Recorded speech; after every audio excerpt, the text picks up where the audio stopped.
আকাশে মেঘ থাকবে, ঝরবে অঝোর ধারায় বৃষ্টি, ঢল নামবে পাহাড় থেকে, সেই সাথে মেঘের গর্জন।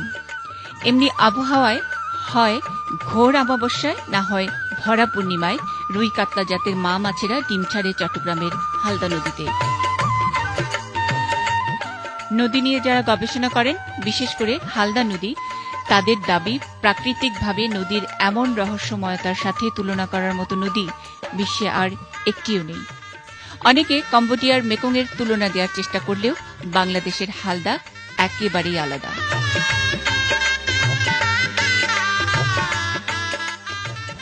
এই রহস্যময় নদী এবার ভীষণ অন্যরকম আচরণ করেছে।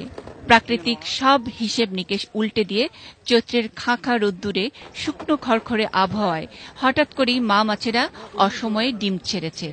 গত 40 বছরেও যেমনটি দেখেননি হালদাপাড়ের জেলেরা। সুট গেছি পানি লামিলে আগে গভীরতা থাকতে, এখন মতো সুরত কমে গিয়ে গভীরতা গিয়ে গই এক জোয়া যদি বাইশ ধরে এক নৌকো যে ডিম ভেটি এখন বিনিয়োগ হয়ে ডিম নেওয়া আজ 20-40 বছরত ডিম নেওয়া সারে এই গিয়া সাইগরের নুনো ফানে চাপে আসি অনেক মাছ পদ্মাস করি না পারে, কিছু মাছে ডিম ছাড়া ছাড়ে কিছু। আসলে এখন ডিম ছাড়ার কোনো মৌসুম নাই, ঝড় বৃষ্টি নাই, অমাবস্যা পূর্ণিমার প্রয়োজন, বজ্র বৃষ্টি হওয়ার প্রয়োজন, কিন্তু তাই হয় না। হঠাৎ রোদের মধ্যে অতর্কিতভাবে এই সামান্য নৌন পাওয়া গেছে। এবার অসময়ে ডিম ছাড়ার কারণে জেলেদের অনেকেই ডিম জালে তোলার সুযোগ পাননি।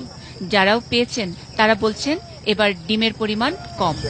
যা পাওয়া গেছে তার থেকে কয়টা পোনা হবে সেটা নিয়েও সন্দিহান তারা। আমরা জানি যে ঝড় বৃষ্টি হবে, এখানে ডিমের ছাড়বে, এখন ঝড় বৃষ্টি ছাড়া ছাড়ি দিচ্ছে, এটা তো আমাদের দোষ না, এটা হচ্ছে খোদার দোষ। আমরা খোদার দোষ ন ইন ডক্টর হলো হইতে তুমি লবণ বৃষ্টি সময়তে এবছর বৃষ্টি সমনে লবণের পানির আকর্ষণ আসছে, আরে লবণের পানির আকর্ষণ লবণ রোগ হওয়ার মতুর পানির মাছ সহ্য করে নিতে পারে, এ কারণে বৃষ্টি ছাড়া ডিম নিয়ে।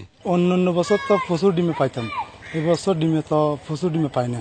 হালদা এবছর লবণ পানির আগ্রাসনটা দেখে গেছে, তবে আগ্রাসনটা এবছর নতুন না, বিগত 2-3 বছর ধরে আসছিল, কিন্তু এবার ফার্স্ট ব্রিডিং সিজনের আগেই চলে আসছে।